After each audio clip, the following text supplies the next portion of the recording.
For the past 6 years, I've been flying FPV drones. I'm going to learn how to fly FPV. That is it. Got the drone, got the new controller, and also the goggles. Oh my god. And you'd think after all that time, I would have found my go-to drone. But I've yet to find one. Like any sport, the tools you use can vary wildly, each bending to the athlete's needs. And nowhere is that more true than an FPV. There are so many shapes, sizes, power systems, goggles, and setups that completely change the experience. When you're flying through the eyes of the drone, your setup needs to feel natural, like an extension of yourself. Everyone has their own idea of what feels right in their hands. And I've never found mine. So I decided to change that and build a frame that finally felt mine. But what would a drone like this actually need to have? Well, first, durability. I want to crash this thing as much as I want and rarely need to do big repairs. Smaller size. That way I can have more options for obstacles and flying locations. Spacious and a well thought out user experience. I am sick of drones that are so tight on the inside that it's a pain to build, or even just do a small replacement. Looks. Nobody wants to fly an ugly drone, and so I want to bring some class with a touch of abstract design to this drone without compromising on the quality. This set of qualities is not just a drone that scratches my own itch, but something I think is missing in most drones. So I want to show you guys the most exciting thing I've ever made. This is Ether FPV's first drone, the Archetype. So this is a 3D print of the concept we've settled on.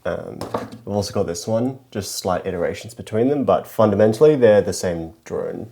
So it's a 4-inch drone, which is a step below a 5-inch drone, which I know there's like a 1-inch difference between them, but it's a pretty big difference when you put them side by side. And the main reason that I've chosen 4-inch is just so it's a bit more portable, but I also made the frame so it also fits 4.5-inch propellers for whenever you need a little bit of extra punch. Now that might not sound like much, but that incremental increase in prop size translates to significant difference in power. And that's the size side of things, but what really makes this design interesting is how durable it is. See, if we have a look at the design here, if we look at the arms, they're actually 6 millimeters thick. And for reference, that is incredibly thick. Even for a lot of 5-inch drones, you're more likely to see it around 5 mil, but not 6 mil. The goal here is to reinforce the sections that break the most, but it's also not the only measure that was taken to increase durability. See, carbon comes in lots of different grades. I want you to imagine a graph. On one axis, you have the grade of carbon, and on the other axis, you have strength, and there's a very direct correlation here. On the lower side, you have your T300 carbon. This is still incredibly strong, it's versatile and easy to make, and most drones will fall here because most of the time this will be good enough. It gives a good middle ground between price and crash resistance. On the other end of the spectrum, you have T800 and T1100. These have extremely high carbon content, and so they have incredibly high strength, but at this high strength, they become very prone to shattering with impact. It's also worth noting that the higher you go on this scale, the more expensive it gets to make. So with the Archetype, we chose to take the material to a more durable T700 carbon, making it more durable than most drones, about 40% higher, without making it susceptible to shattering. Anyway, all of this culminated in this moment where I was going to see the first carbon version of this design.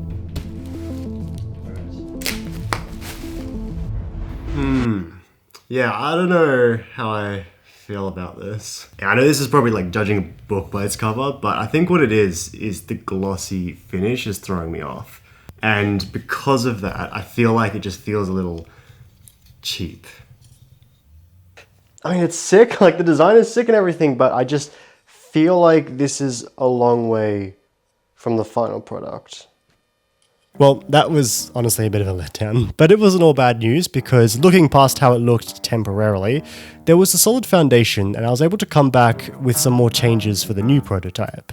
So I think something that I've noticed is that 6 mil is overkill for this drone. And I think the weight is good. So I'm thinking what I should do is take 1 mil out of the arms and add 0.5 mil to the 2 bottom plates. So this one here and this one here. And then that way you get more of a solid sandwich between the arms. I think that's the way to go. With this prototype, things had improved massively. Oh, yes. That's miles better than the previous one. Man, that's so good. Look, so it's now a matte finish. And even with the thinner arms, it's just as strong. But how did this drone fly? Well, I have no idea. So this commenced a 2-week period of testing the drone pretty much every day. During this time, I noted down some changes which I thought would improve the user experience drastically. They were pretty simple, but I'm convinced that all these changes will make building a drone that much easier, ticking off the next requirement for this drone. And these are things like integrating the battery port to stop loose wires, making sure I have a list of every part you need to build the drone and then including it in the pack, cutouts to access every screw, things you probably wouldn't notice unless they were done wrong. With all that out of the way, I shifted my attention to the visual details. I passionately hate this like fluoro green that's used everywhere in FPV. Like, come on, I just feel like it just needs a bit more class. You know what I mean? So yeah, we're going with a mint green. Oh, also another thing we did is we removed a lot of carbon from low stress areas. So like some sections on the top plate, under the VTX, these areas normally won't get hit directly, so we can save a bit of weight here. Not knowing if this was going to look good, I commissioned a third prototype with all these changes.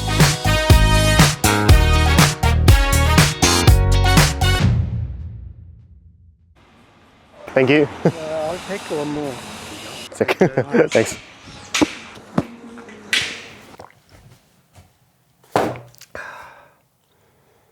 Well, all these prototypes are getting very expensive, so I'm really hoping that this one is good. I'm a little nervous because this one's the one that's in that mint green color, and it was a little tricky to do because that mint green is going on plastic and like different types of metal. So I was warned that there could be some inconsistency between them, but I'm just hoping it's good.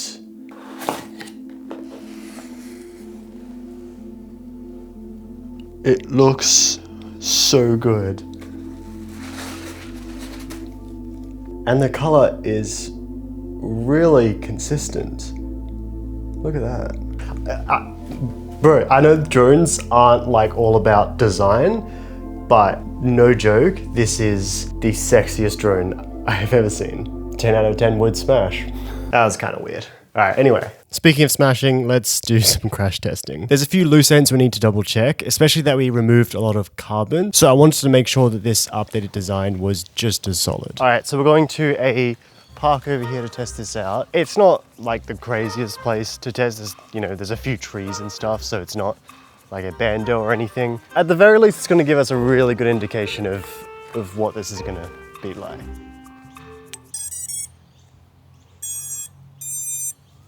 Yeah, look at that. Oh, so clean. Oh my gosh. Nah, it's so sharp.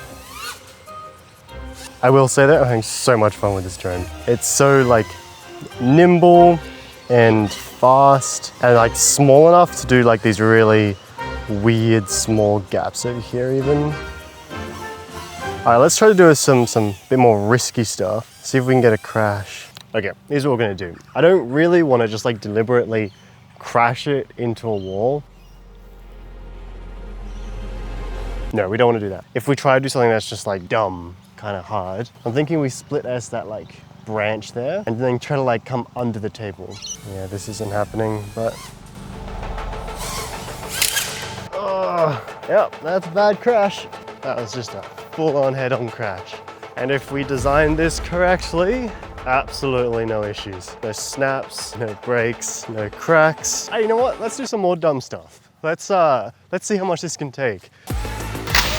Oh, shoot. I want to be clear, I hate doing these crash tests, but they're necessary because we've got to find out if it's strong enough. How is this thing still okay? No cracks, no breaks, nothing. So impressed by this thing. Oh my gosh, it's unbreakable. You guys have no idea how good it feels to have a working drone that I've just spent months developing and a lot of money. Actually, you probably do because you've watched this entire video. You probably do have an idea. Now, my one concern is that I'm the only one that's flown this drone because, you know, I made it for me with my specs in mind that I wanted in a drone. And I'm wondering if other people are gonna like it as well. And you know, if I've overlooked something and something needs to change in this, you know, we can still change it. So I think what I want to do is I want to get some opinions on it. See what everyone else thinks about it. What version is up to? This is the final one. Oh, sick. That's clean, man. Yeah, that's the brain. Oh, it's pretty neat. That's actually really impressive. And you did all that? Like you got that all cut and everything? Yeah. Man, that's really impressive. That's clean as. Cage is nice. Yeah. I like it. This is a good design, really good design. Nice. Hey, how's it going? You too. It's actually really clean. I love the color. I love these. Yeah. Putting them in there. It feels super smooth, man. Really, really smooth. Hell yeah. Yeah, I'm not getting like any wobbles. Feels nice and smooth. Even like when I'm going like pretty fast. Damn, you're gunning that, jeez. You dig it? Oh, dude, it's actually really nice. When I'm flying, trying to just do like a cine line like this, and even at like high speeds, I'm not getting any weird motion or anything. Despite the positive feedback, it wasn't perfect. The only thing that I notice is when I let go of the stick, Yeah. it pushes forward. So that's what was putting me off a bit. So when I go like flat, it's actually pushing me forward. Right. So when you first take off, I'm pulling back a little bit just to keep my drone up. But then you'll notice if I let go of the stick, it pushes me into the ground like it wants to front flip. Right. Yeah. All right, so that pretty much wraps it all up. What do you think of the drone? Dude, it's actually really nice to fly. Even though it wasn't tuned 100%, it actually felt really good. All right, so we just need to figure out what this issue is with it, like tilting forward. What I suspect is it's something simple. Yeah, that's what I thought. Yeah, look at that.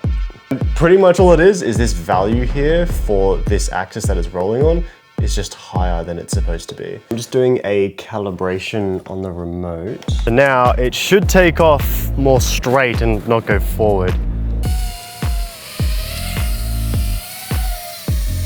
Oh, that's actually so much better.